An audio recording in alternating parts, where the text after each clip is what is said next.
Ladies and gents, this one is called the Inspirational Slouch. The slouch peers through the window at the flower, set in a vase, in order to be relieved.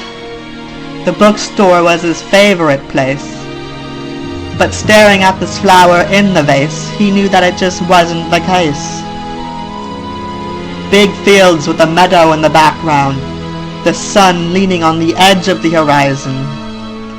Nothing changes. It's like running on water, the ability heightening senses and taking us to a land of deep setting moons and thick, remorseless atmospheres.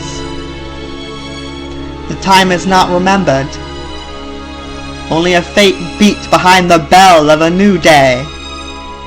The rays they play, which they may not or may, set behind the clouds in a fray, certainly behind the bay, in which everything is okay.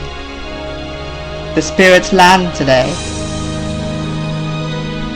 The slouch is one of infiniteless imagination, and the dove is more petitely beautiful than a diamond. Have I forgotten what you remind me of? Asked the slouch. Perhaps stories of limitless flight in the sky, holding me like a mother lion holds her lion cub. The dove splashed in the bird fountain.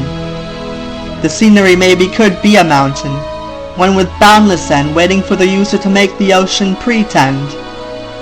Perhaps the dove is God sent, because how the slouch feels is that he's at a time's end, one that's not pretending with such an end in order to live again.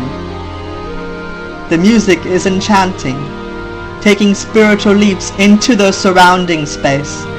The slouch and the dove accept that maybe it's just a race, in order to make face of a place with waterfalls of magic.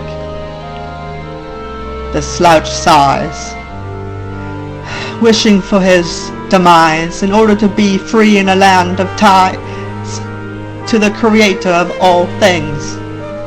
The dove chirps. It does not want to be fancy, for the slouch seemed a little antsy because of his idea that he would fancy being at a time's end. What if the ocean was not pretend? What if the afterlife is now, and every day we start over? No, there must be a place of only happiness and sunlight.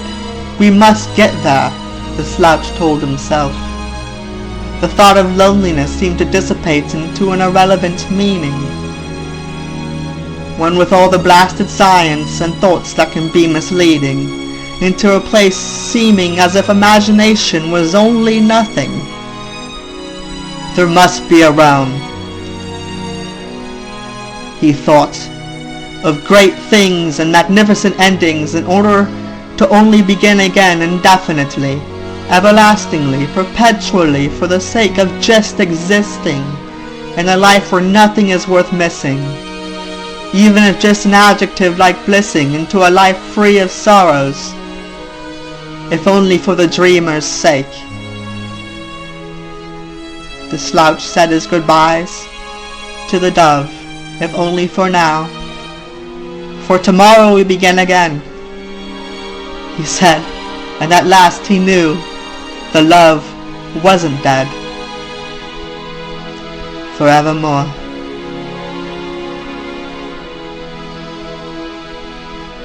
Forevermore.